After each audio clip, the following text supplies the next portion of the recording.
That needs to be on recording. Or you can do it again if you want. Yeah, well said. Total Peter Griffin vibes right there. Peter Griffin. All right. Well, let me just get it going and starting here.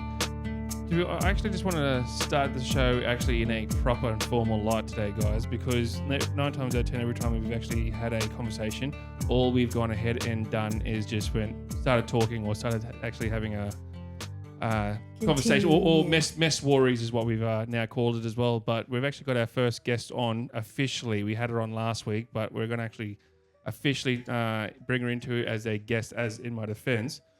So we're joined here by someone whose name says it all, Crystal Sky Love, a former able seaman chef who served 6 years in the Royal Australian Navy. Crystal enlisted in 2010 at some like to call the gates of hell because it's called HMAS Cerberus. You got the three-headed dog, isn't that what? Yeah, the entrance of hell is meant to I always be. preferred HMAS Centrelink, but anyway. Centrelink. And went on to serve across the fleet of iconic ships, including HMAS Minoura, Perth during RIMPAC, Darwin during Op Slipper, and even Paloma out of Cairns. She's cooked for international bike rides, swum in the mystical depths of the Mariner Trench, which is pretty goddamn scary if I have to say anything, and stood under more sunsets and sunrises and stars at sea I stuffed that one up. And stood under more sunrises, and stars at sea than most of us could dream of. I mean, I have to honestly say, apart from the stuff up, I do honestly love being at sea and with actual stars as well. But I digress. But it's not just her service story that makes today special. It's her insight. Crystal is deeply passionate about what it means to wear a uniform and what it means to take it off. Crystal, welcome officially to the show. How you doing today? Yeah, pretty good. Been a slow start to the day, and I don't know, I'm pretty happy to be here talking to you guys. So yeah. Well, that's all right. Well, that's good. So we're here to actually kind of tell our stories, and obviously last week we were telling about our mental health sides, and that's all the kind of things that we want to talk about in future episodes and future casts. But we want you to we put you here to tell us a few stories. So, is there any stories that kind of come to mind that you want to tell us? Yeah, I think like stories of my service. Stories of Yeah. Just thinking about sorry, my brain's a little blank. When I have to talk, being put on the spot sometimes it's a little bit. No, well that's okay. Well, I know what you mean. We all sort of understand what that's like. That's okay. Yeah. Well, then to kind of chill, to calm the mood a little bit more, then you're talking about with the being under the enough stars and sunrises and sunsets. There's one thing that I absolutely love about being at sea is having that 360-degree view of just nothing, no light pollution, nothing in your way. And when you walk outside to the bridge, or if you walk outside to the flight deck, and you actually, when you look around, look up, and you go, and it kind of makes you go, we are insignificant in the world. Makes you have that little brief thought of we are just a mere grain in the sand, but on this boat there's 400 or 300 or 25 people, on board this living this living vessel we call home. But at the same time, nothing. And one story that I can actually remember being on HMAS Broome was when I was on Guts Watch. I think that's between 4 and 8 or whenever it was. Either way, I get to watch sunrise. So I'm up on the bridge, and just as the sunrise pops around, all I see was this big, massive, just ray shoot right up through into the sky, and that was just the sun kissing the actual light, and just shot up for about 5 seconds, and then dulled down, and then the sun started to rise, and I was just like, holy shit. Yeah. I think it's pretty crazy to have those sort of memories, because I feel like nothing compares to it. And like you were saying, the most beautiful and incredible, breathtaking sunsets and sunrises and starry nights have been the ones I've had at sea, where there's no light pollution and everything is just so something really tranquil and calming about. I used to work nights as night cook, and so I'd I'd be up during the middle of the night with like hardly anyone else around, like on the ship in the ocean, and just like quiet, like just so much like peace and tranquility. And I actually remember that there was this one time during a golf trip At Navy camp. where sorry. This one time at Navy camp. I mean, We have to those be stories. totally honest, like this is all about at Navy camp, right? Because that's recruit school Yeah. water is, right? This one time at recruit school. yeah. This one time at cat school. This one time, But, brim pack. one time. Oh, sorry. Go, Crystal. No, I was just gonna say, like, I just remember, like, yeah, being off the coast of like that area and the ocean. I'd never seen the ocean so flat in my life. It was like it was yes. so still, it barely moved. Like there was no waves. It was just flat. And then watching the sunrise come up over that was like Yeah, it or was pretty sunset. incredible. Yeah, Like yeah. just So they- glassy, orangey. Mm. Yeah, it's just those people who clap at the beach at where we are, friggin' at the sunset. Oh mate, you've never seen anything like this. Yeah. No need to clap yeah. here. Territory, son.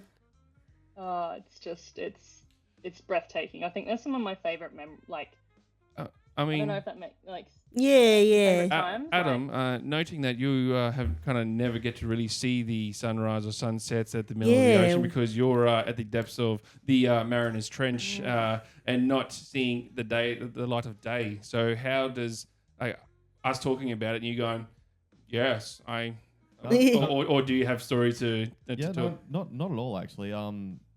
Common misconceptions like submariners like being underwater because most of us get seasick.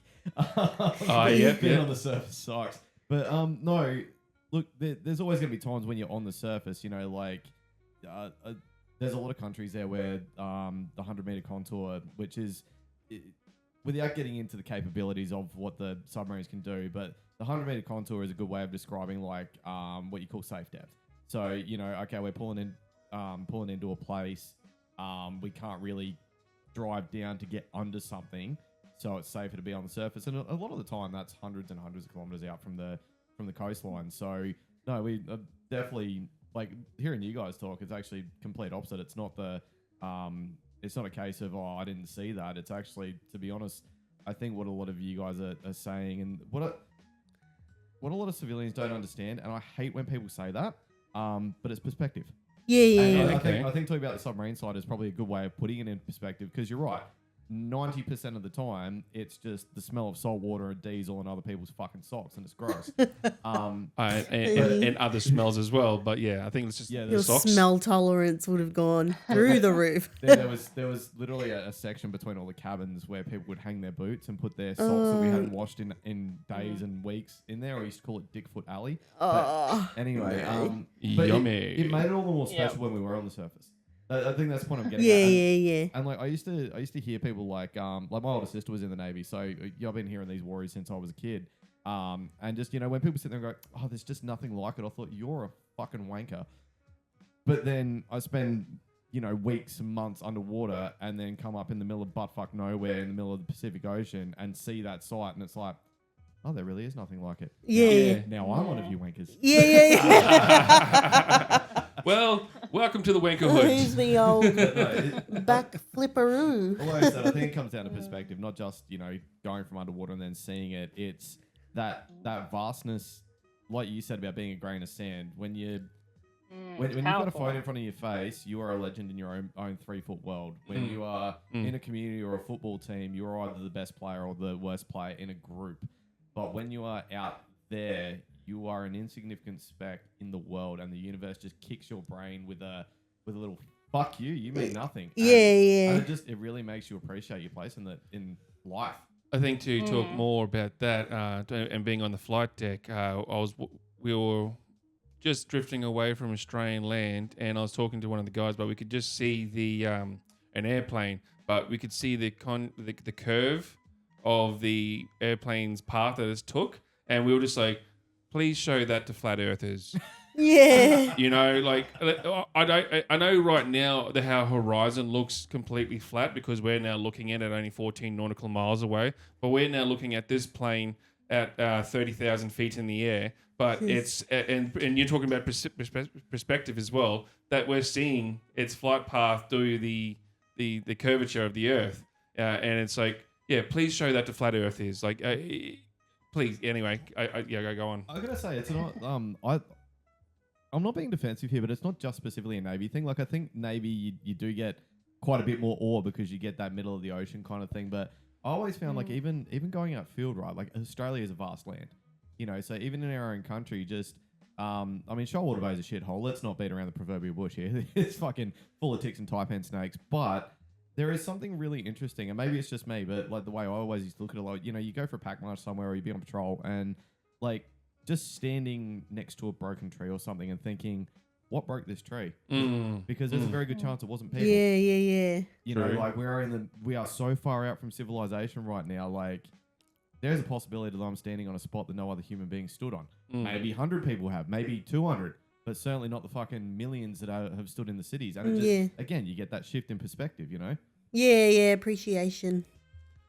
And it just makes you understand, like, you know, where we are and who we are in the world and whatever problems that you have. Like, I was going to say, talking about like the few times that I would go out, obviously being a busy chef, go out into see the sun, I think it just gave me a sort of peace that I wasn't expecting.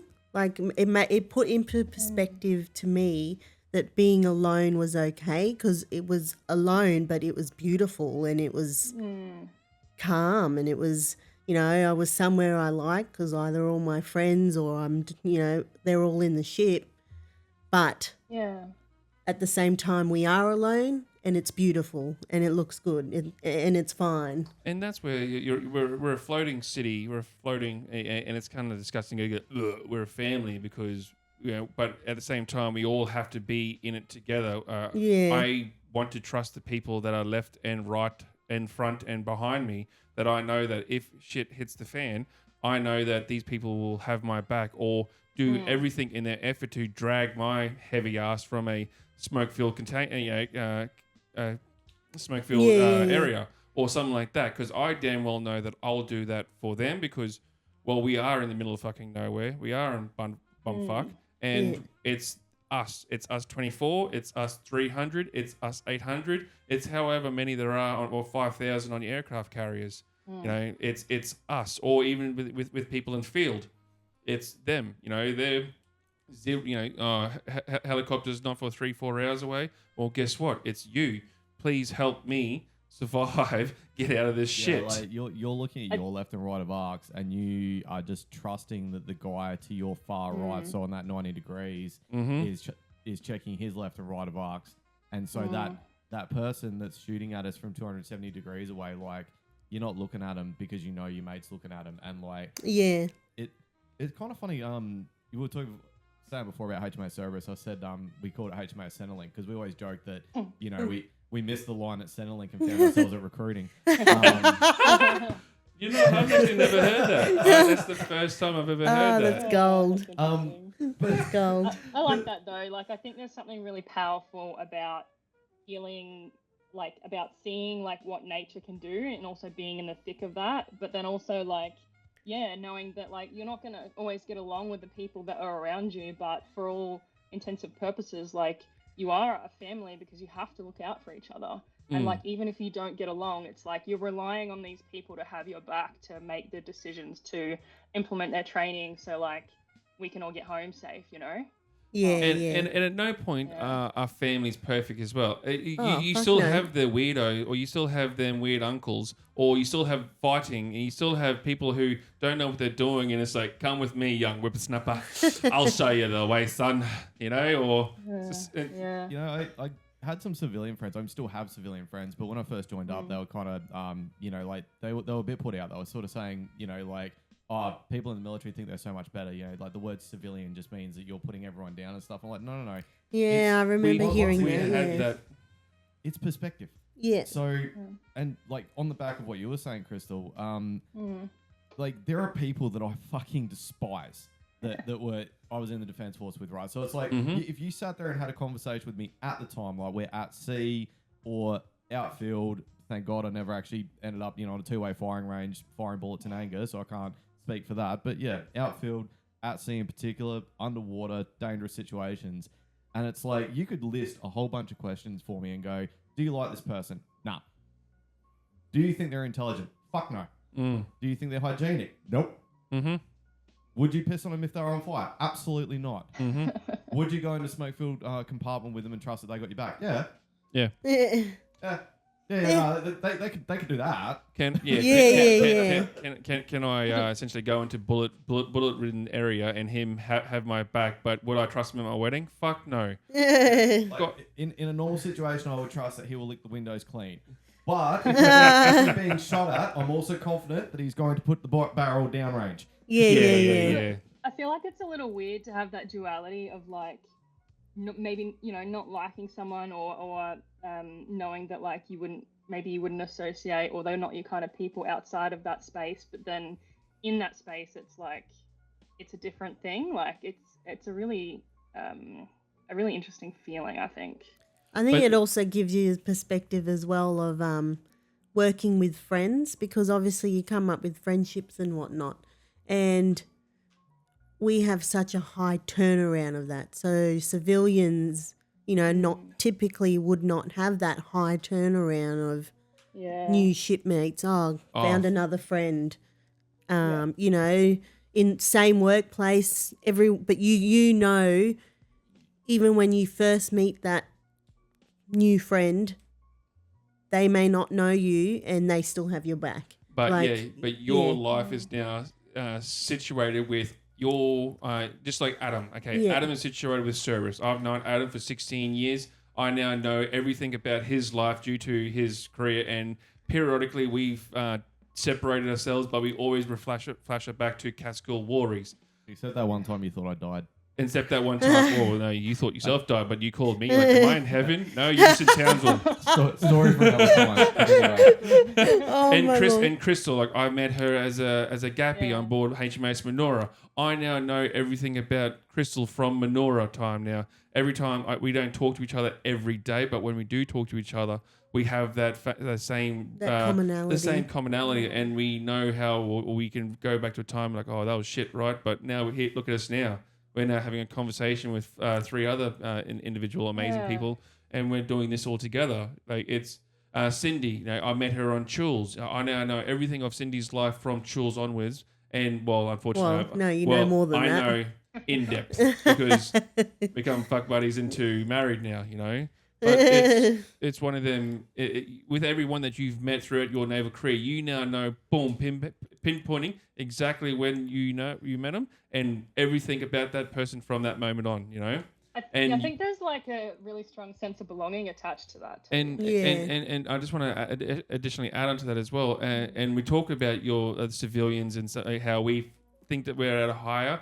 I don't think it's that we're at a higher. It's just that we assert ourselves into a higher because our camaraderie that we have with our friends is that people do friends and have high school friends, and they're the friends that you bat for, but they haven't really gone to the experience or been on a 16-hour shift with each other, or DC exercise after DC exercise after DC exercise, and after that 48, 72 hour of green team being on board, you can still manage to go, all right, you want to have a fucking beer together? In anyone else, you'd be like, fuck no, I hate you now because I just spent the last 72 hours of me watching you lick windows and having to do your job or blah, blah, blah, blah. But no, we fucking prevailed together. Let's go for a beer. I want to buy you a beer. And then you find out you love the person, but you hate him in the moment.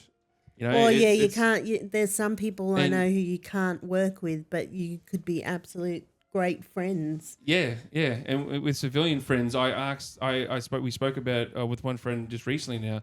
I asked about this camaraderie, like, do you have anyone that's in the civilian world? She's like, family.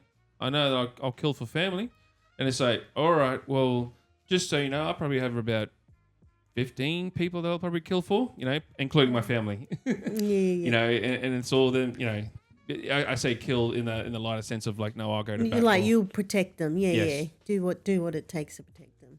We get you. Oh, well, at least I do. Sorry, I just kind of hijacked the podcast, but yeah, is that we've gone from stars at night now to protecting people. I love the sidetracks. Like Yeah. it's nice to get the insights, you know, like. Yeah. I think one thing that doesn't get stated enough though is the relevance of every individual and the individuals in a group effort, and it's amplified in the defence force. So I think like conversations like that tend to be the reason sometimes civilians like feel put down. I remember in particular, like very specifically, I was in Adelaide, and because there was a submarine that was doing maintenance, and we was posted to that one. Anyway, I'm from South Australia, so I seen this guy that I played football with, you know, back in high school and stuff like that, and like we didn't have each other on socials or anything, so he fucking no idea about me, and I didn't know what he was doing, and like there's something refreshing about that to start with, because fuck social media. But Yeah, honestly. but he's like, oh, you know, Adam, what's going on? Like, it's been so long. What are you doing with yourself now? A pretty common conversation, especially when you come from the country. Like, what do you do for a living now?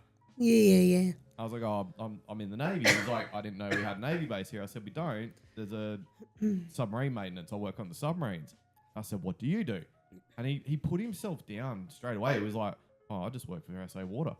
I'm like, don't just. I There are am people- just a cook. I Yeah. am just a pleb that got lost from the Centrelink line to the fucking recruiting Yeah. line. Like, but I think the difference is, and it doesn't get stated enough, is the group effort is so, I guess, what's the word? Exacerbated when you are in a military environment. So, you know, like you'll always hear the officers like big up the junior sailors, right? And they'll go, you know, it's not the captain, it's not the XO, it's the team effort, but it's all contained in a ship, right? So everyone respects the fact that the seaman stokers is still doing their job, and without them, they'd be one man down, which means the Kellic stoker would have to, you know, take over, which means you'd be down another MSM, which means, you know, so on and so forth. Like you see that self-contained in the military unit environment, whereas we need to acknowledge it in society. That's the thing. You wouldn't get your fucking Big Mac if you didn't have someone working at McDonald's. You wouldn't have your water running under your feet and in your toilet if you didn't have someone working at SA Water. Like, everyone has a part to play in society, and I think having the perspective that we are one human race together gets put in the wayside quite a bit, but it gets put in that perspective. Once again, like looking at the stars when you're in that self-contained environment, and I think that's where we get a little bit muddled, where people think that, like, you know, soldiers or sailors and whatnot feel like we're tough and 10 foot tall and bulletproof and better than everyone else. It's like, no, we just experienced all of this in a very concentrated way. Environment. Yeah. I mean, that has got to be the most purest way to put it, man. I understood, and I understood it so much more because, well, it's everything's in concentrated version for us. You know, coffee, nicotine, alcohol. You know, life. Everything's concentrated for us, like heavily concentrated. All the way down to condensed milk. All the way down to condensed milk and rat packs. Yes, everything's condensed for us. Yeah. Yeah, I think I don't know, I really like that perspective because it's a condensed environment. It's a concentrated environment of what society is like, but just different. And so, like, there's going to be different experiences come out of that because it is such a small environment, even though there's a fair few people in Defence Force, obviously, but it is a small environment where that creates like different experiences that I think no one else can really sort of understand on that level, even if you have like people around you that have not been in defence that can understand it to an extent. It's just the shared experiences, I think, and like that, like sense of belonging and connection to other people that also just sort of like have that innate understanding. Well, and you said you said it as well. It's shared experiences, and Cyndy, you're talking to one of I don't know if I want to overstep margin here, but you're talking to someone at work, and they were saying, "Oh, I know this person, I know this person," and someone had put their foot in and saying, "Oh, I've heard they're a bit of a bar, they're a bit of a this, and they're an issue to deal with due to that."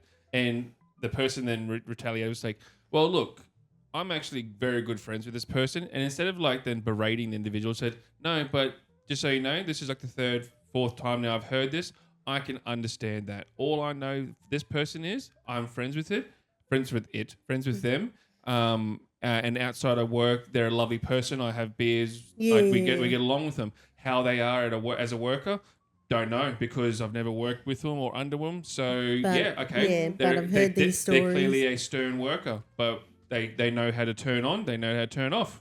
Yeah. Yeah. I think that's like really interesting because I think, you know, one of the things we experience in defense is we are seeing all these different facets of people. We're not just seeing each other in the work environment, we're seeing each other like all of the time. And I think that creates a different sort of like relationship.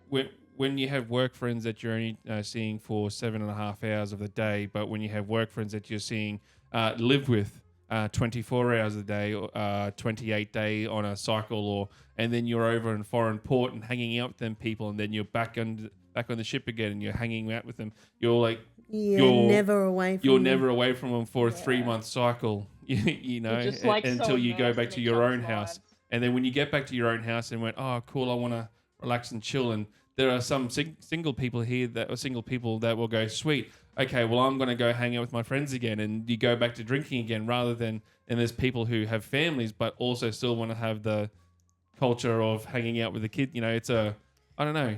Am I going off on a tangent here? No, I sort of get what you're putting down. Yeah, no, I think it's interesting to sort of like think about it that way. Like, I think we just become so immersed in each other's lives that it's just doesn't mean it's a better or worse sort of experience. It just means it's different.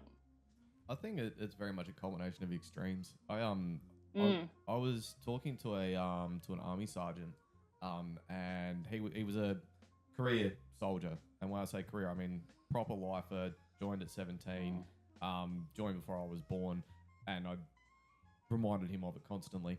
But no, good bloke. Stewie was his name, and he was struggling very much with the contemporary defence force and the way things are done now, which will happen in any way, shape or form when you change a system that people are already used to. So I'm not going to go down that track.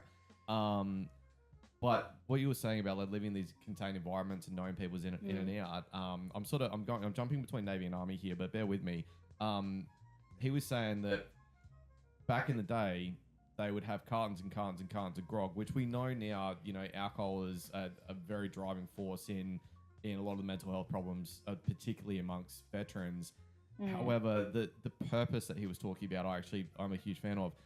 He'd say like they'd be outfield for like 2 months. And they hated each other.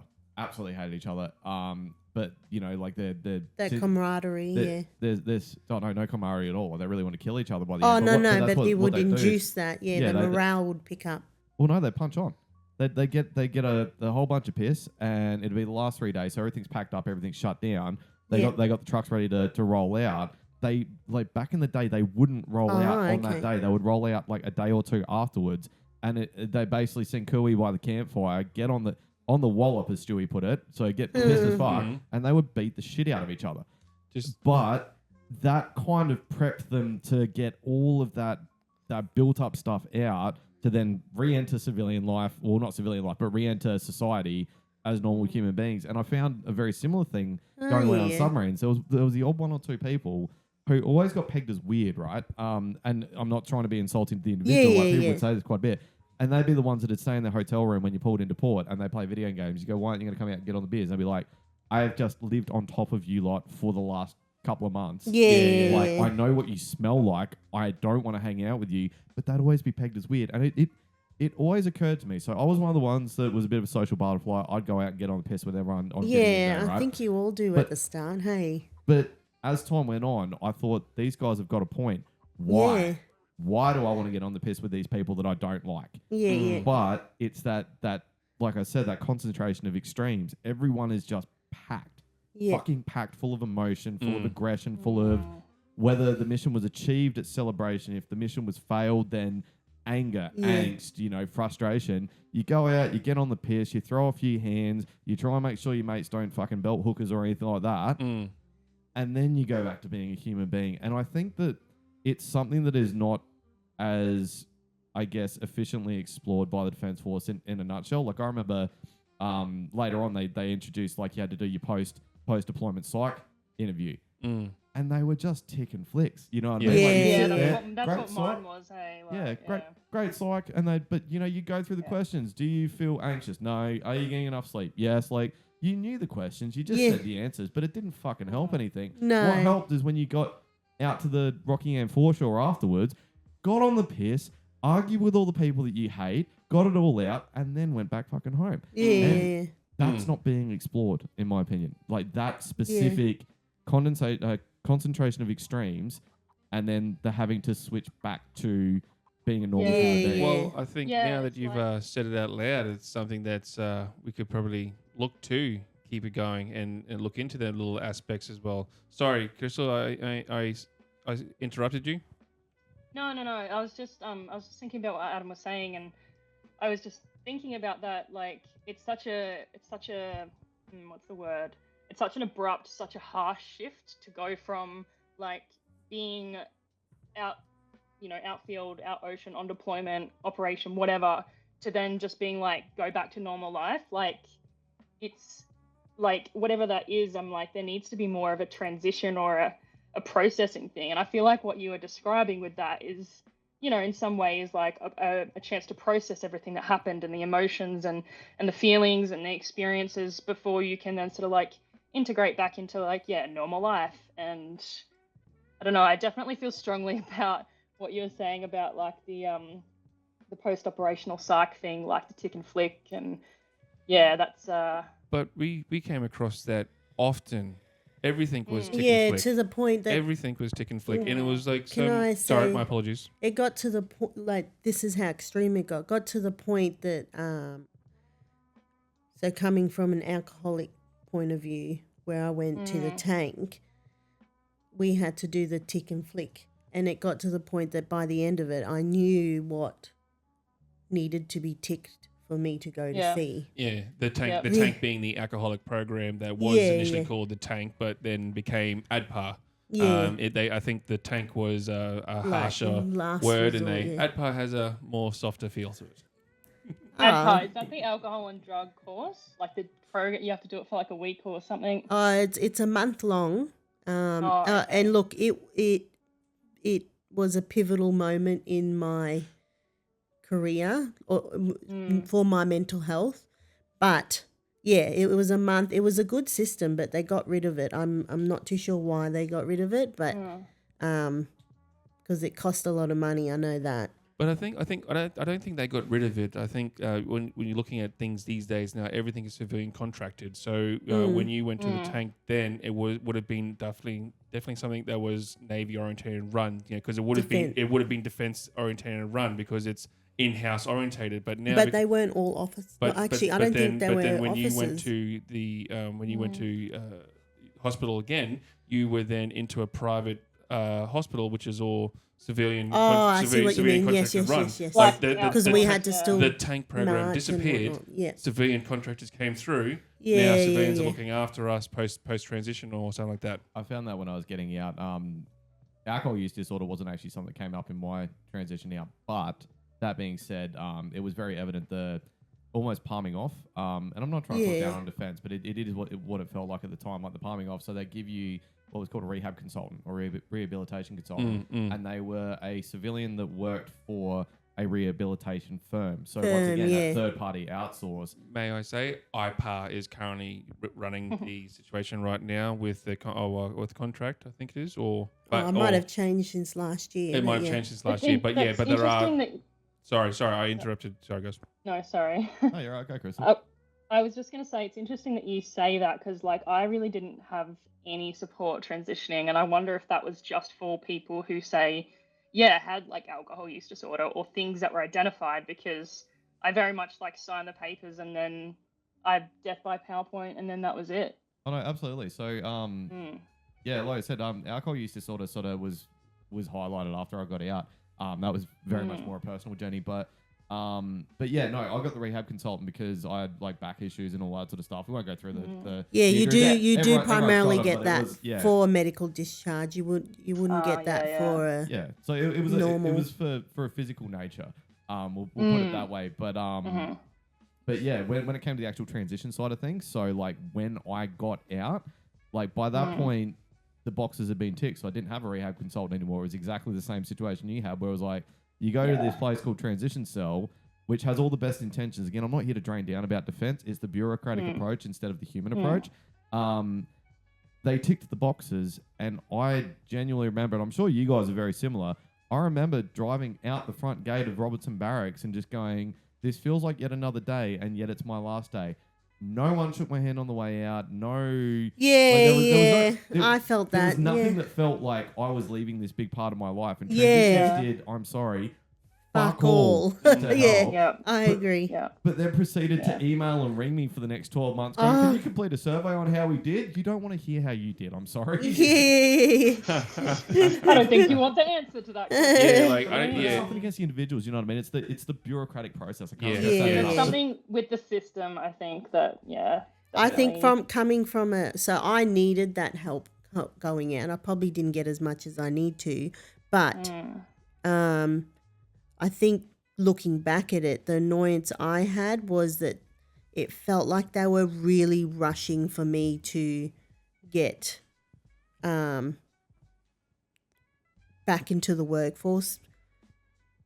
So even though I'd passed 42 weeks? Yes. Even though I'd passed that, they were still sort of like, oh, you ready to do this? Let's go do this interview. I'm like, it got to the point, I'm not ready to do this. Oh, well, you've got 5 years to do this. I'm like, why didn't anyone tell me this at the start? I'm not in the mental capacity to do this right now. And I have 5 years to do it. But yeah, in the end, 5 years wasn't really long enough. But yeah. Can I ask a question based on what you're saying, Cyndy? Yeah. Yeah, so like, I don't know if anyone else experienced this. I'm sure I'm not the only one. But like, when I left the Navy, like I really struggled to hold down a job. And what you were just saying about like getting back into the workforce kind of just reminded me of that. And I was just like, because I had, signed up for my period of service, whatever, and couldn't leave and like had my own stuff going on, I kind of just felt like really claustrophobic about working because I was worried about making a commitment and not being able to change it. Like I was feeling I didn't want to be trapped in something, Yeah. It was almost like I was getting hurried on. Yeah. You signed that dotted line. You did them multiple years of your life, and now you don't want to rush straight back into signing said dotted line again because you then will have to somehow work your way out of it. Or you make it sound like getting out of a shitty relationship. Like, man, I just broke up with this psycho that I was with for like 4 years. I'm not sure I want to do this again. I mean, you can kind of call it a psycho though, because it walks around with pineapples everywhere, right? I think that there is this sense of institutionalization that, like, I probably haven't really had a lot of conversations with people about. I don't know if it's a common thing that people actually talk about, but I think there is this sense of institutionalization, especially if you, like me, like I joined when I was 17, so I went fresh out of school, fresh into the Navy, and it I don't know, I didn't really know how to function in society because like I hadn't learnt that prior to joining the Navy. Yeah. I understand. It makes do you know what? I think I described it to James as my sense, the first time I felt a true sense of freedom. I don't know if you feel that, like, because you've gone from living with your parents who obviously controlled your life, some more than others. Yeah. And then you've gone to defence as a 17-year-old, 18-year-old without actual proper life experience, as you said. You're an impressionable young brain to mould into the perfect sailor, soldier, and air person that we want you to be. And so that, then I got out, how old was I, 30? I got out in my 30s. That's a good chunk of my life where I didn't know, and you guys are experiencing now that purpose is gone, and you just... It's a good chunk of developmental time as an adult too. Like. Like I didn't know, like I was scared to go get a job interview because I have only ever done it once, and that was to join defence, and it was a pretty easy process to get in back when I got in anyway. But Yeah, they do talk quite a bit about again these days, like Gen Z is really good for this. I feel like Gen Z cops a lot of flack for mental health and blah blah, and like they are weak. But no, I'm joking. Very much joking. No, they are bringing to light the fact that as every generation does, that we didn't necessarily get things right previously. But one of those things is like the brain doesn't develop completely until the age of 25. Yeah. And when you look at the statistics, I'm sure it's written somewhere in a government vault, and they don't want to go in public, but they're like, the best people to get are 17 to 25 because they're fucking idiots. Yeah. And they're impressionable, but you know what I mean? Like, all jokes aside, that is the target age. That is legitimately the target age for what you would call a fighting age person. And there is it's not an accident that that's the reason they target people like that. Yeah. Now, it's not some nefarious conspiracy like, hey, let's fuck an entire group of people up with this one way of doing things. But I think as we go along and you have things like Gen Z really identifying that, like, people aren't getting shit right until they're 25. Their brain isn't functioning to its maximum capacity until they're, at a stage where they've, been in the workforce or finished university and stuff like that. But that is an indictment on defense because they are quite happy to just take people from the age 17 and go, right, here's some institutionalization, some trauma bonding and some emotional abuse. Yeah. Now spend the rest of your fucking life dealing with it. It's like your frontal lobe isn't even developed until you're 25. And, I think there is something to say about the way that they train you to be someone who's in the military, because obviously there needs to be certain ways. People need to be able to do things a certain way to be able to operate in that environment, operate under stress, operate under all these sort of things. And it's, but it is just, it's just interesting, I think, to be able to talk about it. Like, I feel like the more we talk, or the more I talk about this sort of stuff, the more things I sort of come up or realize, or I'm like, make connections, Yeah.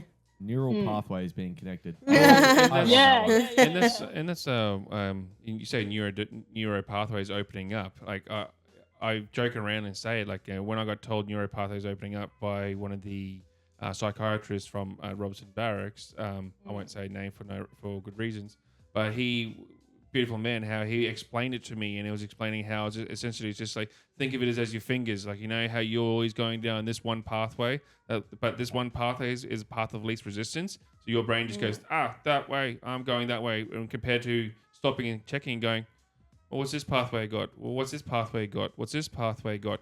No, but 9 times out of 10, everyone, all they want to do is just go the path of least resistance, because it gets results. It gets the it gets results.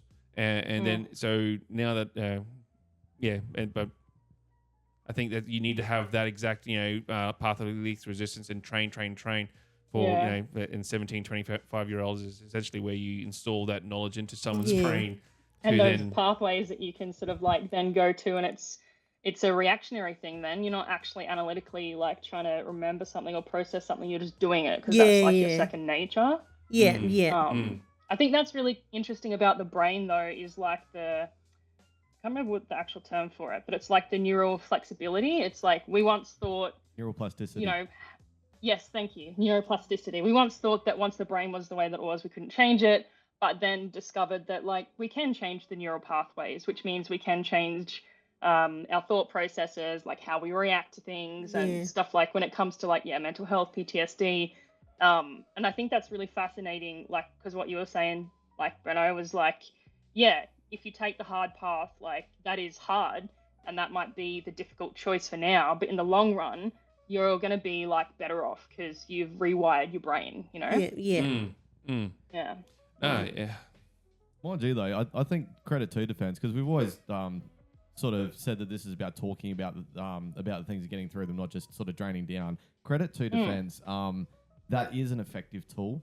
So, if you want people to run headfirst into bullets, then you train them to think that's a good thing. You drill and drill and drill, and you mentally push that pressure of your team is relying on you. Your team is relying on you. You kicked the door and killed the first person. Yay! Yeah, good job. Good. Make those neural pathways. So, and I make that sound bad, but it's not. The defense is very good at taking a collective group of people and creating them into a very effective unit efficient. of people. Yeah, very I had efficient an group of army people. fella Yes, at my work who said exactly that. He goes, the psychology behind it is we have competitions on how close our groupings are. And you get the perfect shot, all your sergeants, everyone around you, yeah, good job. Wow, yeah, you've really hit that on target. See who can beat this. You know, you get a prize, you know, just trivial. Or what's how, the word I'm how, looking for? how many Trivial. targets can you get? How many Trivial, targets can you yeah. get down? And like, I got 7, and I got, you know, Yeah, and yeah. not thinking And as then- the targets as yeah. people, but just thinking them as targets and happy. Yeah, I'm We were awesome. We were talking about that couple of weeks ago. I was saying like, Yeah. and I'm sure a lot of people have done this, maybe particularly more in combat units rather than Navy. I don't know. Correct me if I'm wrong, but the whole like stripping. So you've got a field strip on an assault rifle and Steyr, Yeah. and then you've got a full strip. Full strip, you take spring out, gas pistol, like the whole box and dice, firing pin. Like it's from memory, and I'm gonna get roasted for this, but I think like 19 separate pieces. And we used to sit there with a phone and just fucking time each other, putting it back together. And I think it was like something ridiculous. Like I think I did it in about 48 seconds or maybe a minute 30. I can't remember. Like, it was ages ago. But I was saying in that episode, like that's not normal behavior. That's something designed to kill people, but we turned it into a trivial thing. But you're But it's also- absolutely right, because I beat a guy that used to be in the infantry by about 2 seconds, and that was a major achievement. Now let's look at the big world. Let's look at that time where we're sitting there looking at the stars and how significant we are in the universe. Like I said before. Yeah. How insignificant is it that I can put together a fucking assault rifle in 46 seconds or 48 seconds or whatever it is? Yeah. Completely irrelevant. But Yeah, to, yeah, but to yeah. you, it's something. To the rest of the world, well done. Yeah, I beat an infantryman for 2 seconds. yeah, It's also yeah, just yeah. like having that, getting that dopamine reward in your brain and being like, oh, Yeah, like I nailed that kind of thing, you know? Yeah. And just having the ability Yeah. to be a dick about it for the rest of the day. Like, oh, are we going to the bar? I'm going to tell everyone at the bar that I beat this guy Yeah. and putting the gun back together. Yeah. That's awesome. Oh. Hey, so we obviously talked about we started off just with the actual how stars, and we've gone down to neurodivergency paths, and we've gone down making killing fun, and or It's quite a bit, isn't it? it's When you put it like that. when you put Yeah. it, when you put it kind of put it like that, you know. I believe they call it the dehumanization process, but anyway. Yeah. Well, there we go. That way itself. But we're not also here to talk about stories. But is there anything that you want to, or a few treasures that you've amongst your travels? Is there any treasures that you've collected? Anything that you want to show us today? You know, maybe show that we can't show the listeners. We'll just describe it out to the listeners, but for the person watching it. I was really silly and I didn't grab it, so I can just go and grab it so I can show you guys if you want to have a chat while you wait, or I can tell you about it. 100%. If we can easily do that. I mean, it's an audio platform, so you could just tell us about it. Yeah, Oh, exactly yeah, right. just tell us, yeah. Videos for us, like. And then just send us a picture afterwards. Yeah, and send us a picture, and Yeah, we'll put oh, it all up true, on the I'll do socials. Yeah. Cool. All right. So it's something so little, and I'm like, but it means something to me. There's this bracelet that I got when so when we did the golf trip, there was like a 2-week or whatever like break in the middle, and we were in Dubai, so we got to go to like the big huge shopping centers and whatever. And I remember buying this bracelet, and it's like this silver bracelet that's like adorned with like carvings and like pictures and like symbols, and it's quite beautiful. Anyway, it's one of those things that stayed with me, and I have worn that bracelet like sometimes like day in, day out for like the last 10 years, and I don't know, it holds like a really special moment for me, because it's like I got this thing when I was, you know, on deployment, but I don't know, it just holds like this level of significance for me and sentimentality that I've struggled to sort of like explain to people, like. Yeah. I can understand the sentimentalities behind it, because I jokingly around with my wife and everyone that comes over that to grab my girl, and my girl is a bottle opener, but I got her from Hawaii. But Yeah. I've managed to bring a girl home from every port, you know, in way of that classic old Navy way. Like I've got a child or I've got a girl in every port. Well, no, I actually brought home a girl from every port, whether it be like a pitcher or a bottle opener or something that's like insignificance. But if I pick it up, I would say, this now has a story, and I can easily rattle off stories with it. It's a conversation starter. You know, I always kind of pride myself in being them family or having people over to start conversations. story time with James, it's usually them little insignificant things that you purchase overseas that you are the conversation starters or icebreakers per se. Anything else with the bracelet though? Yeah, like I have this signed shirt that I got when I left HMS Perth after like we had done RIMPAC, and that was my first. Well, it was my first proper posting as like a qualified chef, and so that was really. I learned a lot on that trip, and I made a lot of connections and sort of built a lot of my confidence, I think, too. And yeah, when I left, one of the girls had organized to like sign, like get everyone to sign my shirt, and everyone wrote these beautiful messages on it. And yeah, I don't know, I still have it. Like I don't wear it, but it's one of those things that I still have, like my medals, like, and it's like, it reminds me of how lovely people treated me on that ship and on that deployment. Like obviously we all have times, but I don't know, I think it just signifies that sense of belonging that I sort of had there as well. And I was young too, you know, so that's important. And that's good. No, I it's good to get like something that's signed and something that's kind of very, very personalized, something along them lines. You know, 9 times out of 10, I've received probably about 7 chopping boards for. My God, chopping boards was everyone's. You're posting here. But like, you know, that you're saying like, you know, it's a very, very personalized thing because everyone signed it, and you know, is there anyone that was on that boat that you actually have like, you know, we actually want to kind of give shout out to, saying like, you know, I really appreciated my time on there, and potentially these are the people that gave me, you know, the positive times. Yeah, like I think my mate Blake Hazel, like he was on that deployment with me, and we sort of like stepped together and everything, and spent a lot of time like making memories and supporting each other, and so that was really cool. That meant a lot to me. So yeah, there's probably like a bunch of people. I know that there is. I just if I was to say Peter Askew. Yeah. But how do you know him?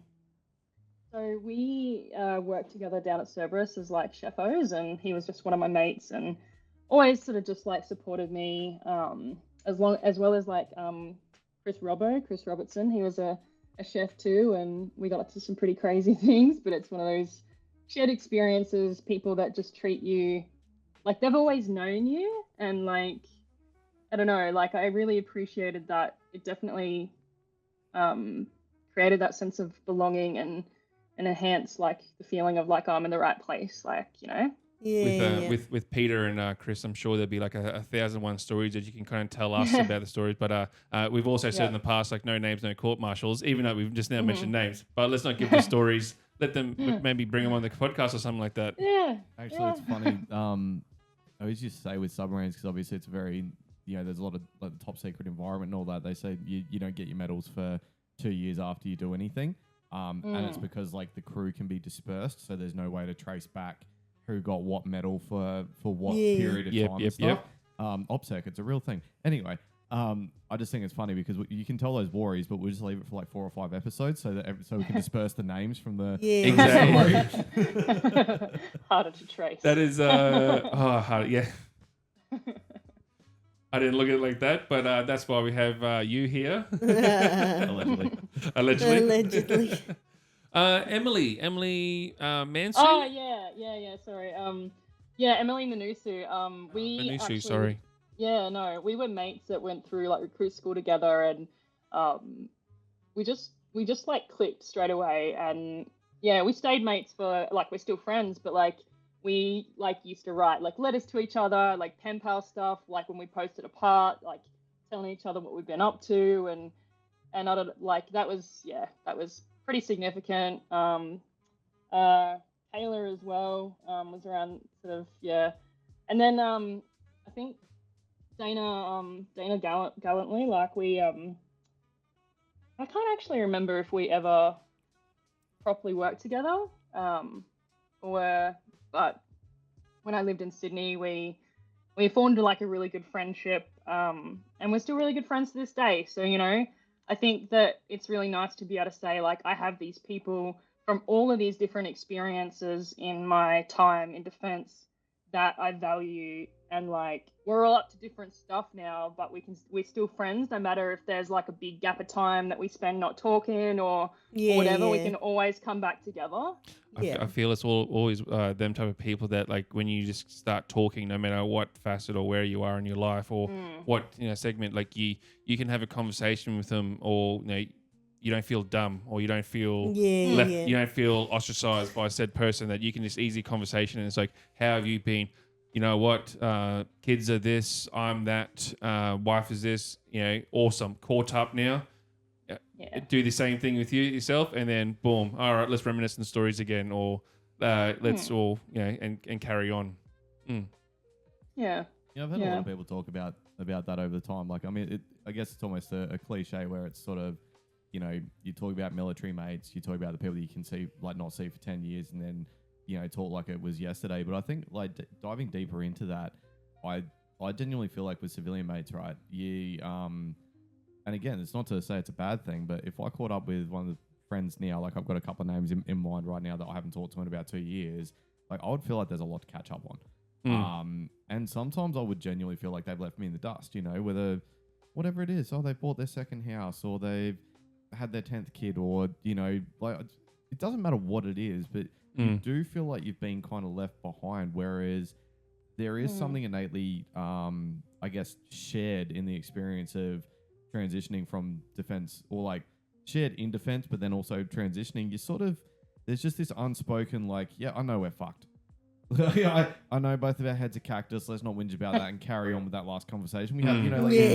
It's almost like the story's already been written and we've already read the first couple of chapters, so let's just get into the meat and potatoes of it. But I think it comes down to that shared experience over and over again. But it's not just like, we talk about shared experiences, particularly at sea, on deployment, stuff like that, but it's overall like getting out as a shared experience. It's usually a pretty trash feeling. But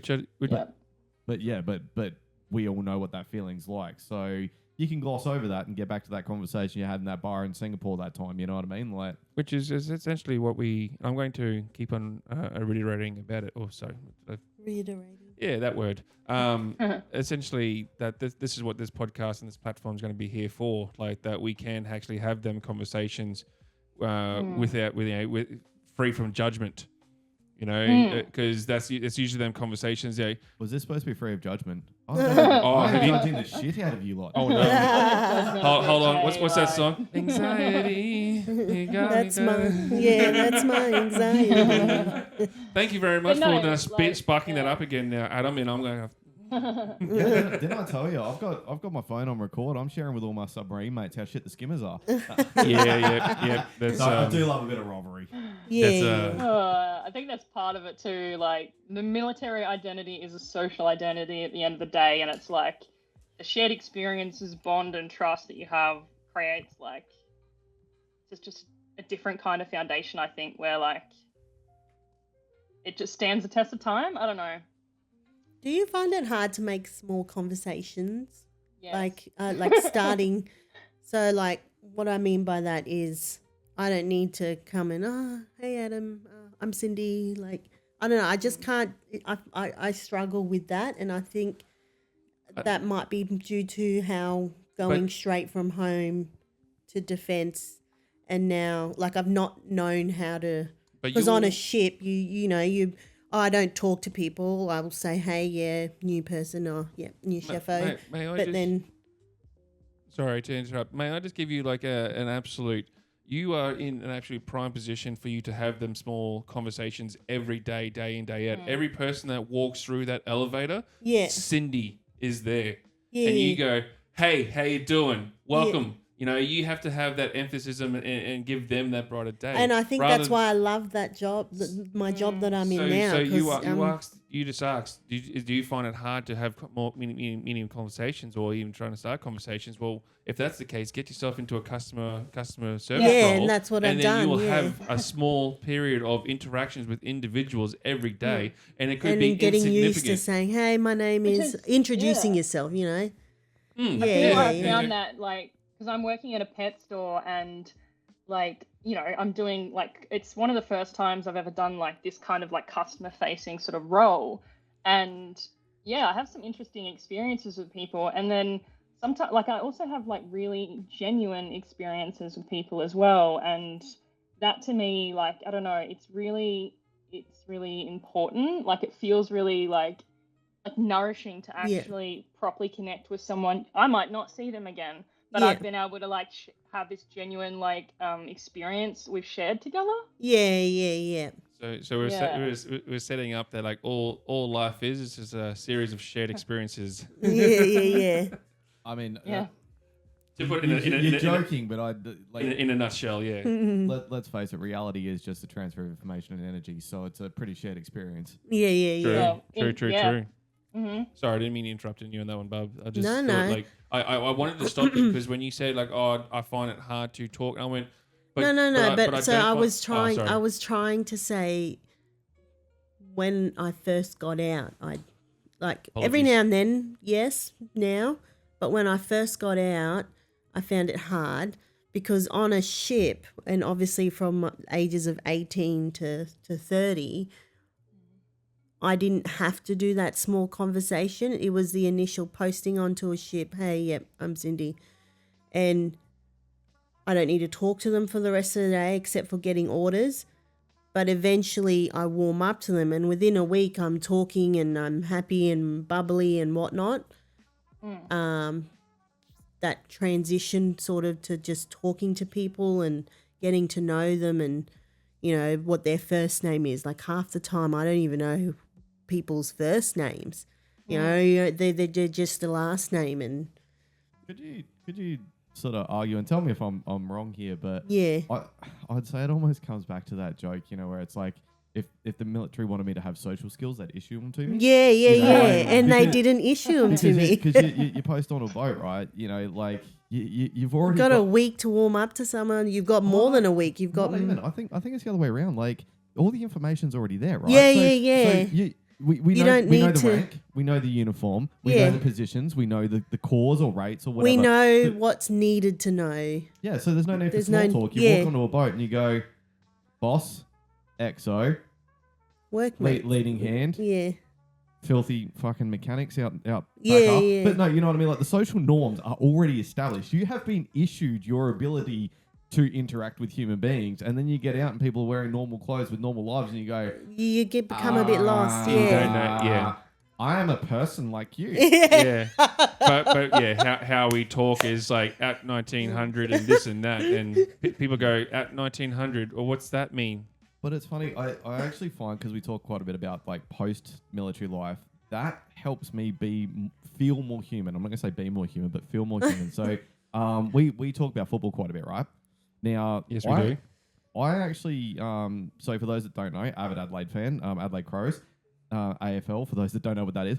But anyway, I was born and raised on the Adelaide Crows, completely stopped watching them while I was in the military because there was just 1,000 other things going on. You can't keep up the season when you're, underwater for fuck knows how long. Mind you, though, you do get like the occasional information fucking beamed in from the gods at bloody HQ.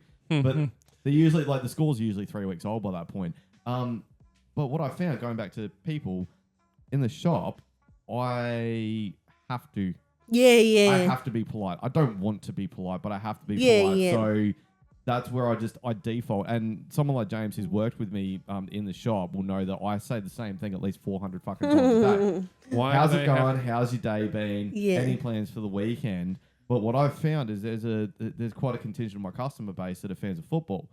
And so over this time of, transitioning into civilian life and trial by fire, owning my own business, is now I've become more of a Crows fan because part of that small talk has been, oh, football. Oh, yeah, no, that's right. You go for Carlton. What are Carlton doing this weekend? Oh, yeah. Oh, actually, they played the Crows yesterday and the Crows smacked them in the last week. But anyway, we won't get into that. But, like, oh, you go for Collingwood. Oh, no, I'm a South Australian. I don't like Collingwood. And I find I start to make those human connections, but I have to fucking try. I'm really trying and saying the same thing over and over again. But what I've found is that has reinforced a different personality in myself. And you don't get taught this shit in transition. You know what I mean? Like, that's something I've had to learn. Like I said, trial by fire. I face 100 different people a day, and I have to sit there and go, any plans for the weekend? And it just so happens in Darwin, everyone watches the football. So it's turned me back into a Crow supporter. I think the one thing I like working in your shop or having customer service retail is like, is you actually have them people who would probably never see you again. So the amount of stories that I have that you guys have heard millions of times, you guys just get angry at it. So when I tell the story again in a nice joke, you're like, yeah, people are like, oh, I'm hearing it for the first time. So they're giving me the same reaction. And I'm like, yeah, I'm loving this interaction again but then when I tell the stories to my friends for the 1,000th time, they're like, shut up. And I go, oh. So I quite like the interaction with customers because then I can go, yeah, look at me. I'm having fun. I'm having a good time because I don't know. I like other people being happy around me, and when I have that happiness, I try and sense and I don't know, just feel on the happiness. Probably, and I become get your excited. audience when I'm high. Oh, Bub, yeah. The beautiful thing about with THC and Bud now, you're the perfect audience. Yeah, because I revert back to we'll sit back and relax, or we'll have a small little puff and then go inside and we just listen to some music, and all of a sudden I've got a little burst of energy. So I just do a comedy set on our thing called the Muscle Mat, and the Muscle Mat's like I'm treating it as a stage. I walk around it and I'm like moving my body and doing all these little things. And like I'm in the couch in my blanket, the aircon, snuggled and just laughing my head off. Private little show. Yeah. The things that we do in married life, but we're also talking about mental health, and these are one of the things that just kind of make me happy. Like, and I jokingly around and said to you, like, oh, hey, I was looking at doing this expression of interest for open mic night, but more importantly, the reasoning what drove that force of open mic night. A friend of mine said, hey, can you please be an MC at my wedding? And I just went, fuck yeah, I will. And then I went, how many people? Oh, about 160. And you're like, oop. I'm going to get, and I said to myself, oh, fuck that. No, I'm not going to do it. But I went, no, cool. All right, I've got a year and a bit. I'm going to do some public speaking. I'm going to try and do a comedy sketch or something like that. The neurodiverse pathway just went, instead of saying, fuck that, it opened up and said, hell yeah. And I went, you know who's done comedy before? The man sitting across me. And so I immediately sent you a message saying, hey, you keen, interested? But, Allegedly. Allegedly. Are we allegedly friends? Allegedly. Higgity. I now bloody know where we stand. You know? Yeah. Anxiety. I think like what you're saying is it's so important to challenge yourself, because like even when you're struggling, you might not be feeling it or whatever, because like it makes a difference, because when you like are able to do something that like maybe you thought, oh, I'm not going to be able to do it, then you're like, oh, I can do that. Like, it just takes these sort of things to put in place, or these sort of things to like integrate it or implement it, you know? Yeah. I absolutely love it. Hey, we're coming up to the end of part of our days, end of part of this podcast. Is there anything else what people want to talk about? We're going to try and stay within the hour periods, right? Oh, if we go a little bit over, that's fine. I understand. Well, is there anyone else, anything else anyone wants to say? Put us on the spot. No, I did. I do apologise on that. I mean, but let's just recap on the actual podcast itself. Then, like we've spoken about, we've started from watching a sunrise, sunset, and stars to opening up neurodivergencies to talking about neuropathways. Sorry, but what did I say? You are neurodivergent. Yeah. Which, like, honestly, we probably are. Yeah. I am. Pretty sure all of us are. Hi. I actually looked down the barrel too. All these anti-vaxxers saying, oh no, vaccines give you autism. No, I'll tell you what does, the fucking military. Yeah. Honestly, it like brain changes. Yeah. But Crystal, I'm almost positive that this is not going to be the last time that we have you on the podcast. I know that I'd love to be back. We spoke off air that you have a few things that you wanted to talk about, and then I kind of bombarded this a little bit because I wanted to be a official guest first, and then if you wanted to be recurring guest as well, and that's more than happy. But you are our resident now paramedic. That's your professional resident paramedic. Yeah. That's what we're going to call you. Soon, hopefully. I'm down with this because I will sprout facts from daylight till dawn, and now we've got someone to call me on my bullshit. Yeah. Yes. All right. Yeah, no. Sounds good. Like I love what you guys are doing, so I'm super keen to come back and just go with the flow and how anything goes. But yeah, I think this is great. I'm really excited about what you are doing. One big thing I'm going to ask of you, Crystal, is from here and all the people that you spoke about, like Blake, Hazel, Peter, Chris, all them. Like, can you please mention us and like let them know that we're here and we're going to try and create the network with Instagram, Facebook, YouTube. Yeah. I just TikTok for the Gen Zs. TikTok for the Gen Zs. The only thing I'm going to ask nicely of everyone's because I'm trying to do all this at first I was trying to do all this myself, but I'm now understanding that there are people out here trying to help me out as well, and obviously sitting in this room, and I've always been fighting them, but With that being said, we're going to get a schedule going, get this happening. We're going to speak with a guy named Sergeant Dan Tillman, aka Tank. He comes in fortnight's time. Adam, did you have your friend coming on or anyone? Yeah, actually, that kind of segues into you said you wanted some animal worries. I was actually gonna I was gonna tell you about Petey the combat kitten, but.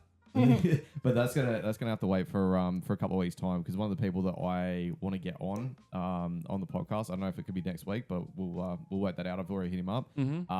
Is Jason Newman. He's recently left the army, but he was not only a good friend of mine. I lived with him for probably about 18 months or so when I was at combat support. He was at 9 Force Support Battalion, and we were like attached to each other. So Army and Air Force cook.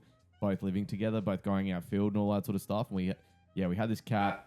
That's a story for when he's on because he can probably elaborate or at least get a good happy memory from me telling those stories. Yeah, right. So the combat kitten will have to wait. But if you guys will indulge me, I think the one that's really sticking into mind at the moment is I was watching. I'll have to get the guy's name. He does YouTube shorts and he's always talking about Australian animals. He's got this really unique way of And of course, it's fucking venomous because it's from Australia. That guy. I'm sure you guys have all seen it. Was this the one that with the seal in Tasmania, or the seal that just demolishes a township? Yeah, he does heaps of them. But he was doing one about kangaroos, and he was describing about how like the rest of the world views kangaroos as these really fluffy, cute, Australian icons. And he's like, these are 8-foot fucking monsters that will break your ribs with one kick. So when I was at combat support at RAF Ambley, there was this guy, no names, no court martials, but he was a large lad in both size and personality. He was, to put it bluntly, a pain in the fucking ass, right? Always had an opinion about everything, always gobbing off, always talking over people, always carrying on like a fuckwit. And basically at Amberley, and there's going to be a couple of worries about this, but it's like it's bushland, like it's outside of Ipswich, so there's like fucking scrubland for miles, and so there's wildlife everywhere, right? And so to go to PT, we used to all get changed in the change rooms at the kitchen, and then we'd all walk as a gaggle, like we're past cat school, so we don't have to march and whatever. But we walk as a gaggle, get to PT. Anyway, I digress. So there's a flight of about fucking 15 of us. Or just sort of strolling down in PT gear. And there is this red kangaroo. And for those that don't know, red kangaroos are the biggest you can get. They are the 8.5-foot monsters. And the motherfucker's just sitting there. He's munging on a bit of grass and he looks up and he has got nuts the size of basketballs. And Jake's just popped up and gone, oh shit, I just said no names, no court martials. I didn't say his last name. Anyway. And he's just popped up and gone, look at the fucking bollocks on that. And someone's gone, I reckon he's looking at you funny. And so he starts creeping closer to him. And I'm just sitting there thinking, is he serious? Is he unaware of how powerful these kangaroos are? Yeah. And he's inching closer and he is just fucking yapping like, oh, you want to go? Oh, I bet my balls are bigger than yours. Oh, you come here. And he's getting closer. And I'm just sitting there thinking, for the love of God, just one more step, motherfucker. Yeah. One more step and this kangaroo is going to shut you the fuck up permanently. Yeah. Sadly, it turns out he had 2 brain cells to chase after each other, not just one. So he slowly veered away. But this kangaroo just death stared this motherfucker all the way down the path. I'm like, you have no idea how close you were to dying just there. Yeah. That kangaroo was ready to fuck you up. Yeah, In post production, I'm gonna have to do the old a beep. No names, no court marshals. Oh, I didn't say his last name. We can keep it at that. Those that want to connect the dots that used to work at a particular unit with me in a particular year, feel free. Go for it. Go work it out. Well, anyway, guys, we'll have to love yous and leave yous. We did actually have that special guest on the Chief of Defence Force on, but unfortunately we've run out of time, so we're going to have to get him on next podcast. But on that, though, we'll have to love yous and leave yous. We don't even know who it is at this point. Crystal, please don't go anywhere, but we'll continue this conversation after recording.